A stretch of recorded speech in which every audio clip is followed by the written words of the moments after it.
View দেখার আর জায়গা পেলেন না? এই করিডোরে কি টেলিস্কোপ লাগানো আছে? অজুহাত না দিয়ে না স্বীকার করুন যে আপনি ঝগড়া করার জন্য টার্গেট খুঁজছিলেন। প্রাইভেসির একটা ব্যাপার আছে, সেটা জানেন তো? প্রাইভেসি তো তাদের জন্য যারা শান্ত থাকে।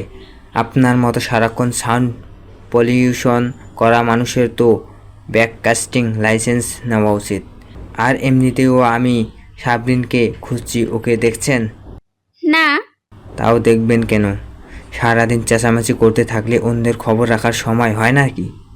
আদ্রিয়ান বিড়বিড় করে বলা মেহসানা ঠিক শুনতে পেল না কথাগুলো, তাই কিঞ্চিত কৌতূহলী হয়ে ও ফের শুধালো। কি বললেন? কই কিছু না তো। আপনার মতো বাঘিনীর সামনে আবার কি বলবো? প্রশ্নের জবাব তো পেয়ে গিয়েছি। মেহসানা কিছু একটা বলতে গিয়েও নাক ফুরিয়ে দরজাটা সশব্দে বন্ধ করে দিল। আদ্রিয়ান করিডোরে একা দাঁড়িয়ে নিজের বিজয়ীর হাসিটা চেপে আর একবার দরজার দিকে তাকিয়ে মনে মনে বিড়বিড়ালো। She is too much interesting, I like it. অন্তরিক্ষের বক্ষ জুড়ে এক ফালি চাঁদের আধিপত্য।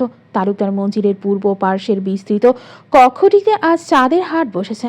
আম্র কাননের পাতায় পাতায় ঝিঝি পোকার সুর লহরী আর দূর থেকে ভেসে আসা বকুল ফুলের মাদকতাময় ঘ্রাণে যামিনী আজ বড্ড মায়াবী। আজ অহনার মেহেদি, সেই উপলক্ষেই রীতিমতো জনাকীর্ণ স্থানে পরিণত হয়েছে কক্ষটা। আসরের মধ্যমণি অহনা পার্শ্ববর্তী সোফায় বসে আছে। তার দু হাত জুড়ে মেহেদির সূক্ষ্ম কারুকাজ পল্লবিত হচ্ছে লতার ন্যায়। সম্মুখে উপস্থিত রমণীদের মধ্যে হাত সাজানোর তৎপরতা স্পষ্ট। একে একে প্রত্যেকের মেহেদির দেওয়ার সম্পূর্ণ হলেও এক কোণে চুপিসারে বসে আছে তৃষা। মেহেদি দেওয়া তার অপছন্দনীয় ব্যাপারটা এমন নয়, তবে মেহেদি দিতে গেলেই এখন সবাই বলবে হাতে আর্যর নাম লিখতে। বিষয়টা আর্য কিভাবে নেবে সেটা জানা নেই। এজন্যই মূলত মেহেদি দেওয়ার ইচ্ছা থাকলেও যাচ্ছে না ওখানে তৃষা। হঠাৎ মেহসানার সঙ্গে সাবরিনা, মৃত্তিকা, রাইসা আর তামান্না ওর পাশে এসে ধপ করে বসে পড়ল, প্রত্যেকের হাতে সজ্জিত মেহেদির গাঢ় রঙে। মেহসানা তৃষার কাঁধে একটা ধাক্কা দিয়ে বলল, কি রে, এভাবে কোনায় বসে মশা তাড়ানোর মানেটা কি? সবার হাত তো বুকিং হয়ে গেল, আর তুই এখনো হাত গুটিয়ে বসে আছিস? তৃষা আমতা আমতা করে বলল, না মানে মেহু, আমার না আজ কেন জানি মুড নেই। আর এই মেহেদির গন্ধটা কেন জানি বড্ড কড়া লাগছে। রাইসা পাশ থেকে টিপ্পনি কাটল, ভাবিমণি, মুড নেই নাকি আর্য ভাইয়া তোমার নামের অক্ষর লিখতে লজ্জা লাগছে? আমরা তো ভেবছিলাম তোমার হাতের তালুতে একদম হার্ট শেপ দিয়ে ভাইয়ার নামটা ইনভেস্ট করব। তামান্না একগাল হেসে রাইসার কথায় সায় দিল, একদম ঠিক। ভাবি, তুমি যদি এখন মেহেন্দি না পরো তবে আর্য ভাইয়া ভাববে আমরা তোমাকে একঘরে করে রেখেছি। আর ভাইয়ার ওই পজিটিভ মুডের কথা তো জানোই, শেষে দেখা যাবে আমাদেরই ধমক খেতে হচ্ছে। তৃষা বিরক্তি নিয়ে বলল, আরে, উনি এসব মেহেদি টেহেদি খেয়ালই করেন না। উনি আছেন ওনার ল্যাপটপ আর ধমক দিয়ে। তামান্না খানিক রসিকতা করে বলল, ল্যাপটপ না, ওনার তৃষাকে নিয়ে হবে। ওর কথার প্রত্যুত্তরে তৃষা কিছু বলতে যাবে তার আগেই মেহসানা ওর হাত ধরে এক রকম হ্যাচকা টান মেরে নিজের কবজিতে বন্দি করে ফেলল। অতঃপর তৃষার দিকে তাকিয়ে বলল, তোর বিলাভ হাজবেন্ড কি খেয়াল করে আর কি করে না সেটা আমার খুব ভালো করেই জানি রে ডার্লিং। তুই এখন সুরসুর করে আমাদের সাথে যাবি, নাকি আমরা চারজন মিলে তোকে পাঁজা কোলা করে নিয়ে যাব? কোনটা সেটা ডিসাইড কর, আমাদের কিন্তু গায়ে অনেক জোর। রাইসা, সাবরিনা, মৃত্তিকা আর তামান্নাও তখন তৃষাকে চারদিক থেকে ঘিরে ধরেছে। তৃষা নিরুপায় হয়ে অসহায় স্বরে বলল, আরে আচ্ছা ছাড় বাবা, আমি যাচ্ছি। চার মূর্তির সম্মিলিত প্রাবল্যের কাছে তৃষার সকল প্রতিরোধ তাসের ঘরের মতো ভেঙে পড়ল। এক প্রকার জোর জবরদস্তি করে ওকে মেহেন্দির আসরে বসালো ওর শিল্পটিও। ওর সম্মতিক্রমে নিপুণ আঙুল তৃষার ফর্সা হাতে তালুতে শীতল মেহেদির প্রদীপ ছুঁয়ে সূক্ষ্ম নকশার জাল বুনতে শুরু করো। কিছুক্ষণ অতিবাহিত হতেই শিল্পী অতি নমনীয় স্বরে শুধালেন। তৃষা কিঞ্চিত লজ্জিত হয়ে আমতা আমতা করে বলতে চাইল, না থাক, নামের দরকার নেই, আপনি শুধু ডিজাইনটা পূরণ করুন। কিন্তু তৃষার মুখের কথাটুকু কেড়ে নিয়ে পাশ থেকে মেহসানা ফোরন কাটল। আরে বলছিস কি? নাম ছাড়া মেহেন্দি কান্নাকাটি শুরু করবে তো। আর এমনিতেও তো তত পার্সোনাল ওয়াট আছেই। অতঃপর মেহেদি আর্টিস্টের দিকে তাকিয়ে বলল, আপনি একদম বড় বড় করে আর্য লিখে দিন। তৃষা বাঁধ দিতে গিয়েও ওদের ধমকের তোড়ে হার মানল। শিল্পী ওর হাতের তালুতে অতি নিপুণভাবে ফুটিয়ে তুললেন একজোড়া বর্ণমালা। তৃষা শুধু চেয়ে রইল, সেদিকে কোনো প্রতিবাদের ভাষা খুঁজে পেল না নিজের শব্দ ভাণ্ডারে। মেহেদির আসর তখন অনেকটাই পাতলা হয়ে এসেছে। অহনাকে নিচে নিয়ে যাওয়া হয়েছে। সেখানে উপস্থিত শুধুমাত্র রাইসা আর মেহসানারা। তৃষা নিজের দু হাত মেলে ফ্যানের নিচে বসে আছে মেহেদি শুকানোর প্রতীক্ষায়। হঠাৎই কক্ষের নিস্তব্ধতা চিরে ঝড়ের বেগে প্রবেশ করলো টুইঙ্কেল। পেছন পেছন আর্যও ঢুকলো, তবে ওর মুখভঙ্গি দেখে মনে হচ্ছে ও কোনো মহা বিপদে পড়েই একরত্তি মেয়ের পিছু নিয়েছে। টুইঙ্কেল এসেই তৃষার পাশে ধপ করে বসে পড়ে আর্যর দিকে আঙুল উঁচিয়ে বলল, পাপ্পা, তুমি বড্ড চিতার। তুমি বলেছিলে না বাণীকে মেহেদি দিয়ে সাজিয়ে দেবে, এখন কেন পালানোর চেষ্টা করছো? আর্য কপালে হাত দিয়ে একটা দীর্ঘশ্বাস ফেলল। ও তৃষার দিকে এক পলক তাকিয়ে বেশ অসহায় স্বরে বলল, মাম্মাম, আমি বলেছি বানি মেহেদি পড়লে সুন্দর লাগবে, তার মানে এই নয় যে আমি নিজে ওকে সেটা পরিয়ে দেবো। I M A marine engineer, not a Mehedi artist. Twinkle এবার গাল ফুরিয়ে তৃষার কোল ঘেঁষে বসল।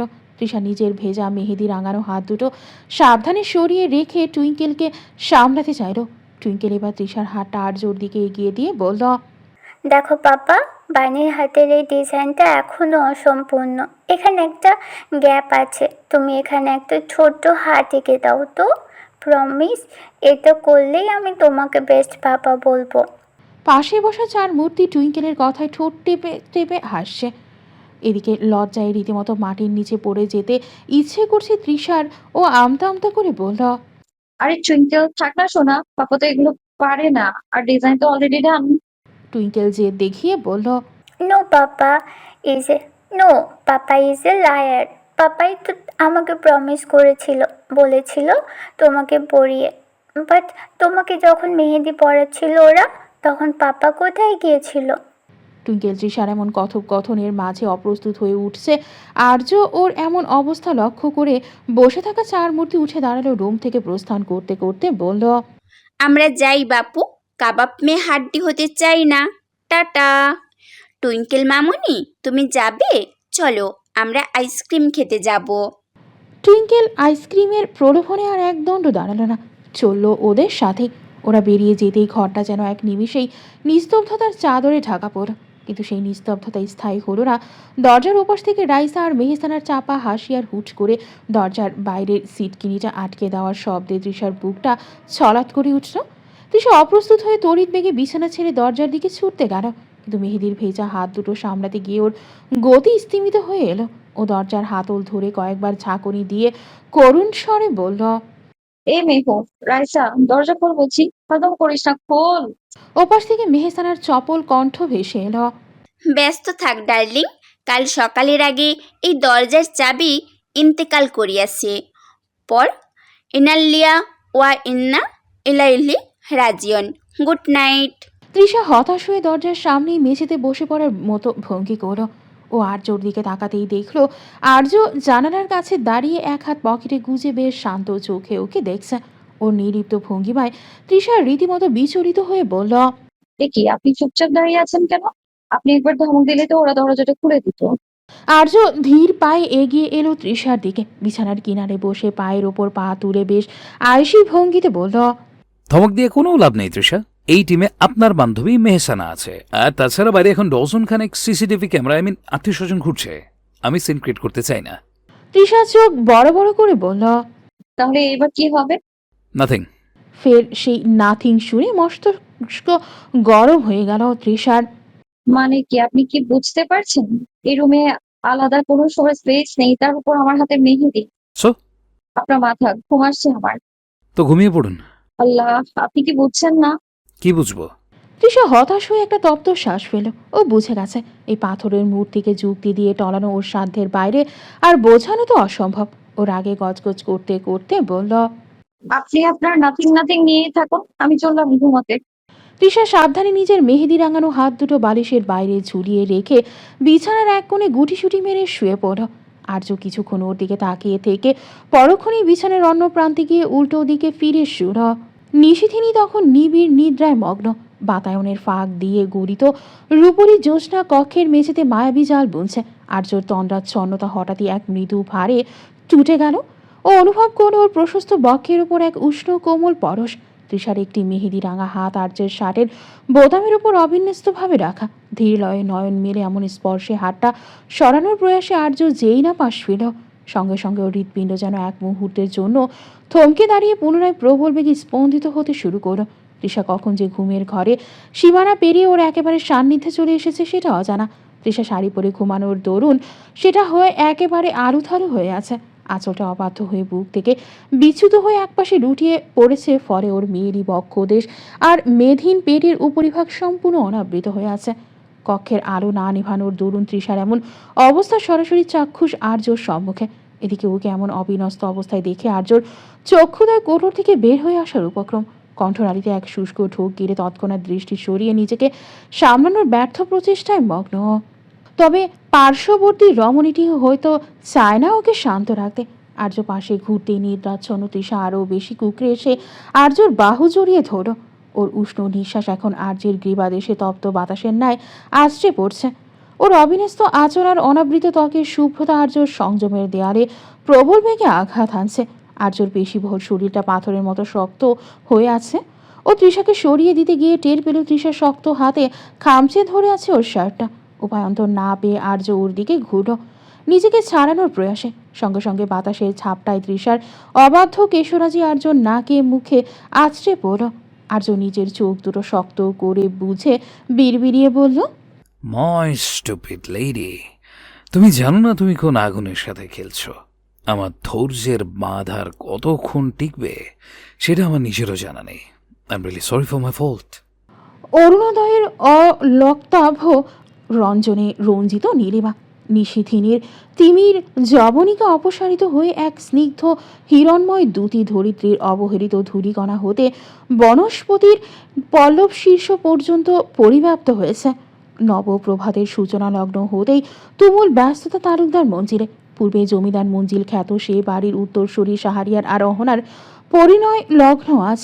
আত্মীয় স্বজনের কলকলো আর বৈবাহিক আয়োজনে হুলস্থুল কাণ্ড। একই বাড়িতে বর কনের অবস্থান থাকায় রীতিমতো এলাহি কাণ্ড বেঁধেছে। অহনাকে বধূ বেশি সাজানোর জন্য ধলেশ্বরী কক্ষটিকে রীতিমতো বিউটি পার্লার বানিয়ে ফেলেছে রাইসা, তামান্না, মেহসানা, তিথি আর তৃষা। ওদের সকলের পরনে মিল রেখে এক রঙা লেহেঙ্গা। তামান্না অহনার চুলে শেষ মুহূর্তে চিরুনি চালিয়ে আয়নায় তৃষার প্রতিবিম্বের দিকে তাকিয়ে একগাল হেসে বলল, ইস, ভাবি মনিকে যা লাগছে না আজ। ভাইয়া তো জুমার নামাজ পড়তে গিয়ে খুতবা শোনার বদলে নির্ঘাত তোমার নাম জপ করবে, তাই না মেঘু? মেহসানা তৃষার ওনার ভাঁজটা ঠিক করে দিতে দিতে ঠোঁট উল্টে কৃত্রিম দীর্ঘশ্বাস ফেলে বলল, আজ একটা ক্যাপ্টেন নেই বলে আমার নাম কেউ জপ করবে না। তৃষা ওকে কিছু বলার আগেই পাশ থেকে তামান্না ওকে টিপ্পনি কেটে বলল, তুমি আর ঢং করো না তো, তোমার তো সার্জন আছে, আমারও তাও নেই, তাই না রাইসা? রাইসা পাশ থেকে মাথা নাড়ল। একদম। মেহসানার কিছু একটা বলতে গিয়েও তামান্নার খোঁচায় বেশ অপ্রস্তুত হয়ে পড়ল। পুনর্বার কিছু একটা বলবার জন্য মুখ খুলতেই কক্ষের দরজায় একটা সশব্দ করাঘাত আর তার পরপরই আদ্রিয়ানের দরাজ কণ্ঠস্বর ভেসে এলো। WhatsApp up ladies. আদ্রিয়ান পরনে অফ হোয়াইট পাঞ্জাবি, বলিষ্ঠ বাহুর ভাঁজে বেশ ভালোই শোভিত হচ্ছে পাঞ্জাবিটা। ও ভেতরে পা রাখতেই মেহসানা নাক কুচকে ওনাটা সামনে নিয়ে বেশ কড়া গড়ায় বলল, আরে আপনি আবার এখানে কেন? জানেন না এটা লেডিস জোন? আদ্রিয়ান চোখে কুচকে বলল। কোথায় লেখা আছে? মেহসানা এবার দমে গেল। আদ্রিয়ান ওর বিষয় আর ভ্রুক্ষেপ না করে সরাসরি কক্ষে প্রবেশ করল। অহনার দিকে চেয়ে ওর মাথায় সস্নেহে হাত বুলিয়ে বলল, মাশাল্লাহ বোন, আমার কত সুন্দর লাগছে তোকে। অহনা লাজুক হাসল। আদ্রিয়ান মৃদু হেসে নিজের হাত সরালো, অতপর নিজের গতানুগতিক রূপে ফিরে বলল, বিয়ের দিন এত সাউন্ড পলিউশনে তোর কষ্ট হচ্ছে না তো বোন? হলে আমাকে বল, সলিউশনের ব্যবস্থা করব। আদ্রিয়ানের সূক্ষ্ম খোঁচাটা মেহসানা ধরতে এক মুহূর্ত দেরি করল না। ও হাতের আইলাইনারটা টেবিলের উপর সশব্দে নামিয়ে রেখে রণচণ্ডী মূর্তিতে আদ্রিয়ানের সামনে গিয়ে দাঁড়ালো। কি বললেন? Sound pollution? মিস্টার ল্যাম্পপোস্ট, আপনি কি ইনডাইরেক্টলি বলতে চাইছেন আমি এখানে বেশি কথা বলছি। আদ্রিয়ান বেশ নির্বিকার ভঙ্গিতে পাঞ্জাবির স্লিভ ঠিক করতে করতে বলল, উঠ, কথা সবার মাঝে চাই, কথা যার বুকে বাজে। আমি কিন্তু স্পেসিফিক্যালভাবে কারো নাম নিইনি মিস সাউন্ড বক্স। আর আপনি কি জানেন, অতিমাত্রায় নজ মানুষের শ্রবণ শক্তি নষ্টের পাশাপাশি মানসিক ভারসাম্য বিগড়ে দেয়। মেহসানা রাগে ফুঁসতে ফুঁসতে বলল, আপনি এখান থেকে এক্ষুনি বের হন। অহনা আপুর মাইগ্রেন দোহাই দিয়ে আপনি আসলে আমাকে অপমান করতে এসেছেন, তাই না? যান, নিজের কাজ করুন গিয়ে। অহনা পরিস্থিতির বেগতিক দেখে তড়িঘড়ি করে উঠে দাঁড়িয়ে মেহসানার হাত ধরল ও বেশ মিনমিনে গলায় বলল। আদ্রিয়ান এবার এক বিজয়ী হাসি হেসে মেহসানার দিকে তাকালো, অতপর অহনার মাথায় ফিস স্নেহের পরশ বুনিয়ে বলল, আমি এটার কথা বলছি, কিন্তু কিছু মানুষ তো সব কিছুতেই নিজেকে কেন্দ্র বিন্দু ভাবে। সারাদিন মাইক্রোফোনের মতো না বকবক করলে তাদের পেটের ভাত হজম হয় না, আর তাদের কাছে তো জাস্টিং আশা করা বৃথা। মেহসানার কথা না বাড়িয়ে মুখ বাঁকিয়ে দৃষ্টি সরালো। তৃষা হাসতে হাসতে স্থান ত্যাগ করতে করতে সকলের উদ্দেশ্যে বলল, তোমরা থাকো, হ্যাঁ। টুইঙ্কেল মেবি ঘুম থেকে উঠে গিয়েছে, আমি যাই, ওকে রেডি করতে হবে। টুইঙ্কেলকে সাজিয়ে কিছুক্ষণ হলো নিচে নেমেছে তৃষা। শুক্রবার হওয়ায় জুম্বা বাদ বিয়ের আয়োজন। সময়ের চাকা গড়িয়ে বেলা বেশ খানিকটা বেড়েছে। ঘড়ির কাঁটা এখন 11:05 ঘর ছুঁয়েছে। আবহাওয়াটা আজ নাতিশীতোষ্ণ, মেঘের আনাগোনা চলছে অবিরাম, তবে বৃষ্টির দেখা নেই। নতুন আরও অনেক আত্মীয়র সঙ্গে আলাপচারিতা চুকিয়ে ও মেহসানাকে খুঁজতে মত্ত, কারণ একটাই, সবাই মিলে ছবি তুলবে আজ ওরা। তবে একটা কেউ হাতের নাগালে পাওয়া যাচ্ছে না, বিক্ষিপ্তভাবে বিভিন্ন স্থানে ছড়িয়ে ছিটিয়ে আছে। তৃষার চঞ্চল লক্ষ্মী যুগল ওদের খুঁজতে মত্ত। হুট করেই অলিন্দে আবর্তিত এক দীর্ঘকায় পুরুষের সাথে ওর আকস্মিক সংঘর্ষ ঘটল। ধাক্কার চোটে তৃষা ভারসাম্য হারিয়ে পিছিয়ে যেতেই লোকটির একটি হাত ওর কনুই আঁকড়ে ধরে পতন রোধ করল। তৃষা থতমত খেয়ে মাথা নিচু করেই বলে উঠল, আই এম সো সরি, আমি আসলে। তৃষা কথা শেষ করতে পারল না। দৃষ্টি তুলে তাকাতেই ওর চোখের মনি স্থির হয়ে গেল। সম্মুখে দণ্ডায়মান পুরুষটির উন্নত নাসিকা, তীক্ষ্ণ চোয়াল আর ভরাট কণ্ঠস্বর ওষ্ঠাধর ওকে থামিয়ে দিল যেন। লোকটার পরনে নেভি ব্লু রঙের শার্ট হতে সৌন্দর্যের বিচ্ছুরণ ঘটছে। লোকটি ঠোঁটের কোণে এক চিলতে স্নিগ্ধ হাসি ফুটিয়ে শান্ত স্বরে বলল, সাবধানে ম্যাম, পড়ে যেতেন তো আর একটু হলেই। লোকটির কণ্ঠস্বর বড্ড গভীর তবে ভীষণ নমনীয়। তৃষা নিজের হাতের কবজি ছাড়িয়ে নিয়ে কিঞ্চিত আড়ষ্ট গলায় বলল, অ্যাকচুয়ালি আমি আমার ফ্রেন্ডকে খুঁজছিলাম, আপনার চোখ লাগেনি তো? লোকটি স্মিত হেসে পকেটে হাত গুজে দাঁড়ালো। অদ্ভুত সম্মোহনী ভঙ্গিতে মাথা নেড়ে বলল। নো। তৃষার স্বভাব সুলভ মৃদু হাসল, আর কথা না বাড়িয়ে ধীর পায়ে প্রস্থান করতে গেল। ঠিক তখনই পেছন থেকে ভেসে আসলো আগন্তুকের কণ্ঠস্বর। এই যে ম্যাম। তৃষা পিছু ঘুরল। আগন্তুক যুবকটি বেশ মার্জিত ভঙ্গিতে এগিয়ে এসে সহাস্যে বলল, I am so sorry, but আপনার নামটা কি জানতে পারি? Just to know if I hurt someone very special of this family. Trisha কিঞ্চিত সংকুচিত হয়ে বলল, জি, আমি তৃষা, তৃষা নেওয়াজ। যুবকটি হাত নাড়িয়ে সৌজন্যমূলক হাসল। Nice to meet you Tisha ma'am. I am Ridwan Ahmed Khan, শাহরিয়ারের বন্ধু। রিদওয়ানের সপ্রতিভ কথা বলার ধরন আর অমায়িক হাসিতে তৃষার আড়ষ্টতা খানিকটা কেটে গেল। ও মৃদু হেসে বলল, ও আচ্ছা, শাহরিয়ার ভাইয়ের বন্ধু আপনি? তৃষার হাসির সময় ওর বাঁ গালে একটা ছোট কাটা দাগের মতো সূক্ষ্ম চিহ্ন ফুটে উঠল, যা হাসলে অবিকল টোলের মতো দেখায়। রিদওয়ান অপরূপ দৃষ্টিতে সেই মোহময়ী হাসির দিকে তাকিয়ে রইল। পরক্ষণেই হালকা গলায়ও বলল, you know what Tisha ma'am, আপনি যখন হাসেন আপনার গালের ছোট্ট চিহ্নটা জাস্ট অদ্ভুত দেখায়। You are so pretty. I must say আপনার boyfriend is really lucky to have this beautiful smile every day. Trisha হঠাৎ এমন প্রশংসায় বেশ অপ্রস্তুত হয়ে পড়ল। Thanks, I don't have any boyfriend. Hrid অবাক কণ্ঠে বলল। রিয়েলি? তৃষা ওকে কিছু বলতে যাওয়ার পূর্বেই ভেসে আসলো এক গম্ভীর পৌরষ কণ্ঠস্বর। Cause she has husband. ভেসে আসা কণ্ঠটাই তৃষা আর রিদওয়ান কৌতূহলী হয়ে সেদিকে তাকালো। আর্য এগিয়ে এসে নিজের বলিষ্ঠ হাতটা মুহূর্তেই তৃষার কাঁধের ওপর এক মারিকানা দৃঢ়তায় রাখল। অতপর রিদওয়ানের দিকে এক পলক হিমশীতল চাহনি হেনে ধারালো কণ্ঠে বলল, বয়ফ্রেন্ড নেই বলেই হয়তো ওর হাসিতে খুব বেশি লাগ খুঁজে পাচ্ছেন মিস্টার, কিন্তু ইনফরমেশনটা একটু কারেক্ট করে দিই। She doesn't have a boyfriend cause she has a husband and I am the one who deals with her every day smile. Ridwan হতভম্ব হয়ে চেয়ে আছে। ঘটনার আকস্মিকতায় মস্তিষ্ক যেন নির্দেশনা নেওয়া বন্ধ করে দিয়েছে ওর। আর্য ওকে আরও স্তব্ধ করে দিতে ফের তৃষার উদ্দেশ্যে আদেশের স্বরে বলল, তোমার হাতটা দেখো তো তৃষা। তৃষা নিজেও বাকশক্তি হারিয়েছে যেন। ও বোকা দৃষ্টি নিক্ষেপ পূর্বক চেয়ে আছে কাঁধে থাকা আর্যর হাতের দিকে। আর্য ওর এমন নির্লিপ্ততা সহ্য করল না, ফের তাগাদা দিয়ে বলল। কি হলো দেখাও। তৃষার ধ্যান ভাঙল এবার। আরে আর্য আর দেরি না করে চট করে তৃষার বাঁ হাতে সেখানে যে ওর নামটা বড় বড় অক্ষরে লেখা সেটি ঋতুর সম্মুখে মেলে ধরে বলল। পারফেক্ট কালার তো, খুব সুন্দর এসেছে। তৃষা কিঞ্চিত অপ্রস্তুত হয়ে উঠেছে আর্যর এমন কাণ্ডে। হৃদ অগোচরে আর সৃষ্টি নিক্ষেপপূর্বক পরে নিল ওর হাতে রাখা নামটা। পরক্ষণেই বুঝে গেল আর্যর বলা কথাটার সত্যতা। ও মুখ ছোট করে কিছু বলার আগে আর্য ওর দিকে এক তাচ্ছিলের হাসি ছুড়ে দিয়ে তৃষার দিকে ফিরল। তৃষা রুমে চলো, সেই নেভি ব্লু পাঞ্জাবিটা খুঁজে পাচ্ছি না যেটা তুমি কাল রাতে বারবার পড়তে বলছিলে। Redwan, I am sorry bro, আমার পার্সোনাল স্টাইলিস্টকে এখন আমার বড্ড প্রয়োজন। Enjoy the wedding. আর্য রিদওয়ানকে আর কথা বলার সুযোগ না দিয়ে তৃষার কোমরে হাত রেখে এক প্রকার আগলে নিয়ে সিঁড়ির দিকে পা বাড়ালো। তৃষা লজ্জায় আর বিস্ময়ে আর্যর দিকে তাকাতেই দেখলো আর্যর চোয়াল এখনো শক্ত হয়ে আছে। সিঁড়ির মাঝপথে আসতেই তৃষা বলল, আমি কখন আপনাকে ওই পাঞ্জাবি পরতে বললাম? আর আপনার এই রঙের পাঞ্জাবি আছে নাকি? আর্য সিঁড়ির বাঁকে তৃষাকে দেয়ালের সাথে কিঞ্চিত চেপে ধরে ওর চোখের দিকে ঝুঁকে এলো। তীব্র অধিকারের স্বরে ভরাট কণ্ঠে বলল, কেন তুমি জানো না আমার আলমারিতে কোন রঙের পাঞ্জাবি আছে আর কোনটা নেই? রিয়েলি তৃষা, নিজের হাজবেন্ডের ওয়ার্ড্রোব সম্পর্কে এতটুকু আইডিয়া নেই তোমার? তৃষা দেওয়ালে পিঠ ঠেকিয়ে অপ্রস্তুত হয়ে আমতা আমতা করে বলল, আসলে কখনো জানার তো সেভাবে প্রয়োজন হয়নি। আর আপনি তো সবসময় বলেন আপনি ক্যাজুয়াল শার্টে কমফোর্টেবল।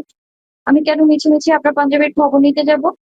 তৃষার উত্তরে আর্যর চোয়াল আরও শক্ত হয়ে এলো। ও তৃষার কানের খুব কাছে মুখ নিয়ে এসে গম্ভীর স্বরে বলল, তাহলে এখন থেকে জানবে, আজ থেকে আমার প্রত্যেকটা পোশাক তোমার পছন্দে বের হবে। আর ওই যে বাইরে অচেনা মানুষদের সামনে তোমার হাসির এক্সিবিশন চলছিল না, ওটা কি বন্ধ করা যায় না? যখন তখন জায়গা থেকে ওইভাবে হাসির স্যাম্পল বিলানো কি খুব জরুরি? তৃষা একটু অবাক হয়ে ওর দিকে চেয়ে বলল, আপনি কি রেগে আছেন? উনি তো জাস্ট শাহরিয়ার ভাইয়ের ফ্রেন্ড হিসেবে কথা বলছিলেন। সাধারণ সৌজন্যমূলক হাসিতে আপনার প্রবলেম কি? আর্য এবার সরাসরি তৃষার চোখের দিকে তাকিয়ে হুকুমের সুরে বলল, আমার প্রবলেম হাসিতে নয় তৃষা, আমার প্রবলেম আমার অধিকার নিয়ে। তোমার ওই টোলপরা হাসিটা দেখার পারমিশন শুধু আমার আছে, বাইরের কারণ নয়। এখন থেকে যখনই হাসবে মনে রাখবে তোমার হাসির মালিকানা কিন্তু অলরেডি রেজিস্টার্ড। গট ইট?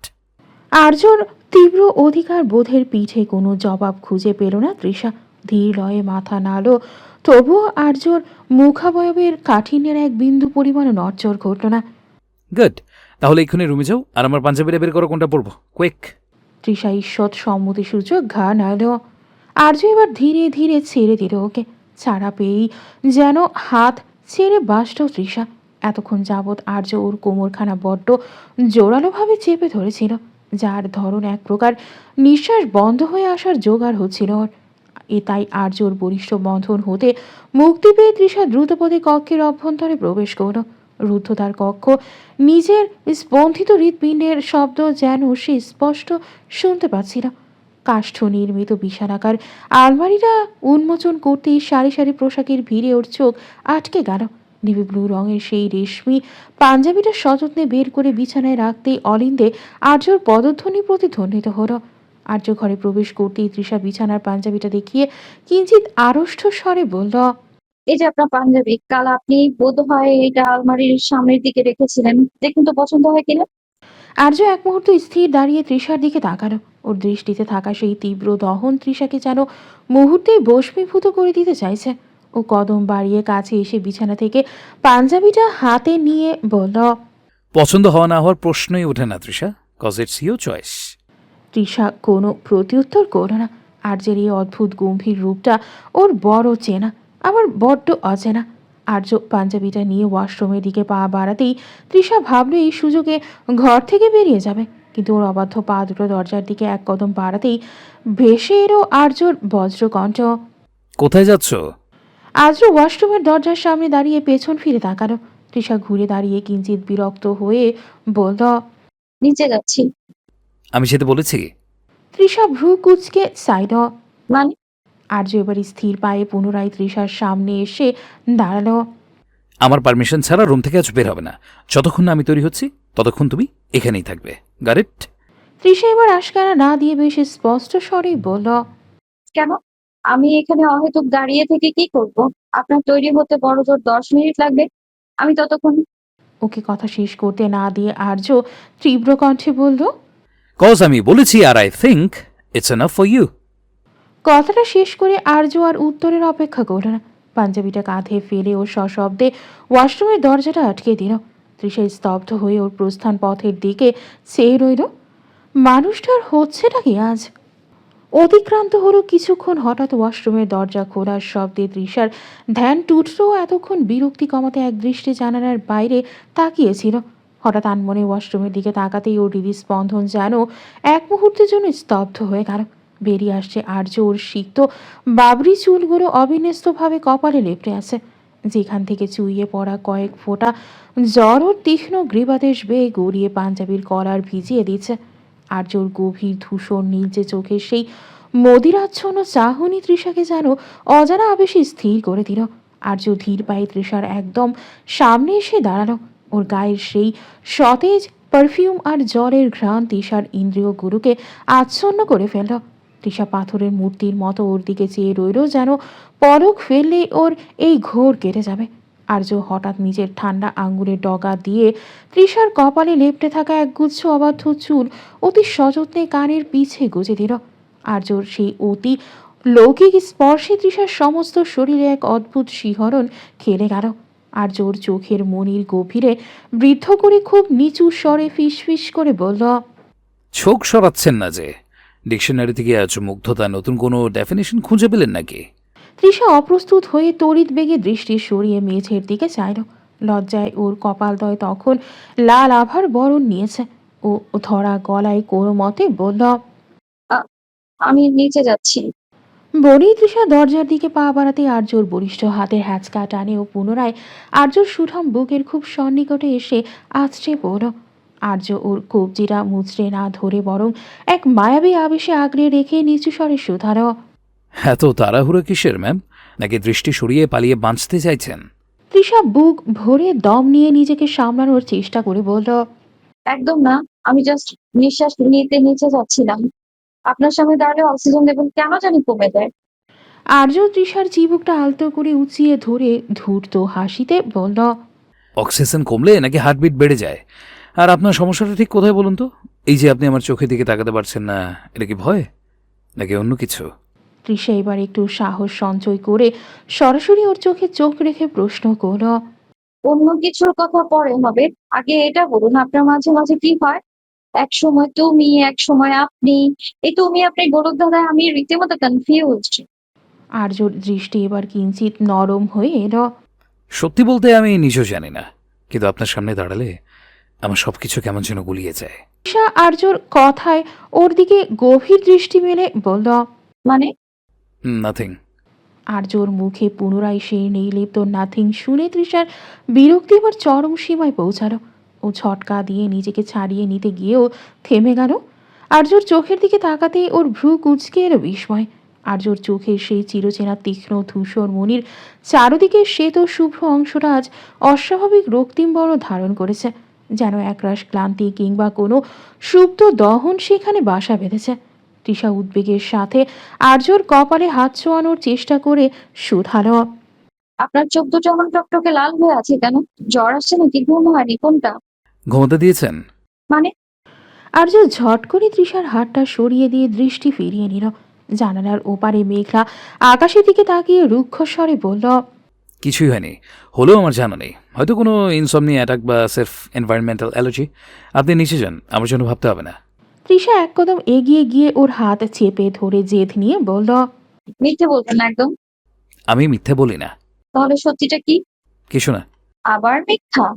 তৃষা আরও কিছু বলতে উদ্যত হয়েছিল, কিন্তু ঠিক সেই মুহূর্তেই দরজায় কড়া নেড়ে রাইসার কণ্ঠস্বর ভেসে এলো। ভাবিমণি নিচে চলো, সবাই তোমাদের জন্য ওয়েট করছে। তৃষা আর্যর উত্তরের জন্য একবার আকুল হয়ে তাকালো, কিন্তু আর্যর পাথুরে মুখাবয়বে তখন কেবলই এক দুর্ভেদ্য কাঠিন্য। ও নির্লিপ্ত গলায় শুধু বলল, ওদের সাথে যান তৃষা, আমি আসছি।